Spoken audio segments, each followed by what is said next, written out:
একদম সহজ পদ্ধতিতে বাড়িতে বানিয়ে নিন চিকেন বিরিয়ানি। আর চিকেন নিয়ে নিছি বাদাম বাটা, আদা রসুন পেস্ট, জিরার গুঁড়ি, মরিচের গুঁড়ি এবং তেজপাতা, লবণ ও লিকুইড দুধ দিয়ে দিলাম। এখন সবকিছু হাত দিয়ে মেওয়াইনের পালা। এই দেখেন এলা কি সুন্দর করে মেওয়াই লইছি। এরপর আরো উপকরণ রয়েছে বাহি দেওয়া। দেখেন এলা এই যে দেখেন রাঁধুনি মিক্স দিয়ে দিছি বিরিয়ানি মসল্লা। আর হেয়ার লাগে অবশ্যই টমেটো সস দিতে হইবে। টমেটো সস দিয়ে ২ চা চামচ পরিমাণ এখন আবারও ম্যারিনেট করে নিতে হইবে। ভালো করে এইভাবে মেওয়াই হালাইতে হইবে। এহিয়ানে আবার রান্না শুরু হয়ে গেছে। এখানে পেঁয়াজটাল ভাইজা লইছি। হেইয়ার লাগে এই যে মাহা আগের এই যে চিকেনটা হেইয়া ছাইড়া দিছি।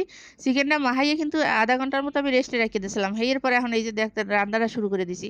এখন ভালো মতো লাইড়ে চাইড়ে নিছি আর এইদিকে আবার আরেকটা পাতিল বহাই দিছি। এখানে তেল আর পেঁয়াজ ভাইজা লইছি আর হেইয়ার লাগে দিয়ে দিছি এই তেজপাতা, একটু গরম মসলা দিয়ে দিছি। সবকিছু দিয়ে এখন কাঁচামরিচও দিয়ে দিলাম।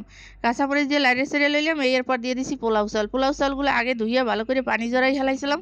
এই এখন দিয়ে ভালো করে লাইড়ে চাইড়ে নিতে হইবে। তেলের লাগে এই পোলাও চালটা ভালো করে ভাইজা লইতে হইবে। হেলে ভালো হয় পোলাওটা। এইদিকে দেখেন এলা এই চিকেনটা ভালো মতো করে একাল পারফেক্টলি রান্দা হয়ে গেছে। কষাইন্যাও হারা, রান্দাও হারা।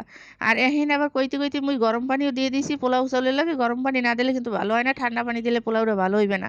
এর লিগে সবসময় গরম পানি দেই। এখন একটু লবণ দিয়ে দিছি স্বাদ মতো লবণ দিয়ে টিয়ে হারা। হেইয়ের পর আবার কি দিই দেখেন এলা এখন কিন্তু দিতে হবে লিকুইড দুধ। লিকুইড দুধ দিয়ে আবার একটু লাড়িয়ে চাড়িয়ে লইতে হইবে ভালো করে। সবকিছু একদম পরিমাণ মতো দিতে পারলে আপনার চিকেন বিরিয়ানি সবচেয়ে সেরা হইবে। যাই হোক এখন ঢাকনা দিয়ে ঢাকিয়ে দিলাম। কিছুক্ষণ কুক করলাম। হেইয়ের পর ফিরে আইছি দেখেন এলা। একটু লাড়িয়ে চাড়িয়ে দিতে হইবে এপাশ ওপাশ করে ভালো করে। লাড়িয়ে চাড়িয়ে দিলে একটু ভালো হয় বুঝলেন। এই যে পোলাও ডাকা ঝরঝরা হইবে আর খাইতে সেই লেভেলের হয়ে যাবে। লাড়িয়ে চাড়িয়ে হারায় এখন মিডিয়াম আছে চুলার উপরে দমে রাখিয়ে দিলাম। এই দেখেন এলা কইতে কইতে মোর পোলাওটা হয়ে গেছে।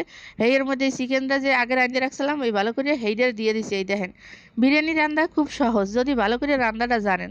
উপকরণগুলো যদি সবকিছু দিতে পারেন তাহলে আপনার বিরিয়ানি আর স্বাদ এত হইবে মানে যারা খাইবে হারা আপনার প্রশংসা না করিয়ে কুলাইতে পারবে না। এই দেখেন এলা এইদিকে এলা হয়ে গেছে লাড়িয়ে চাড়িয়ে লইতে আসি। এখন চিকেনটা আর পোলাওটা ভালো করে লাড়িয়ে মেওয়াই লইলেই কিন্তু চিকেন বিরিয়ানি হয়ে গেছে। নামে শুনায় কত বড় জানি কি রান্না আসলে রান্নাটা কাজ সহজ। এরকম সহজভাবে রাঁধতে পারলে অনেক টেস্ট হয়। যাই হোক অবশেষে দিয়ে দিতে হইবে এই বেরেস্তা আর হেইয়ের পরে কিন্তু ঘি দিয়ে দিলে ভালো হইবে। এখন মোর বিরিয়ানি রান্দা হারা।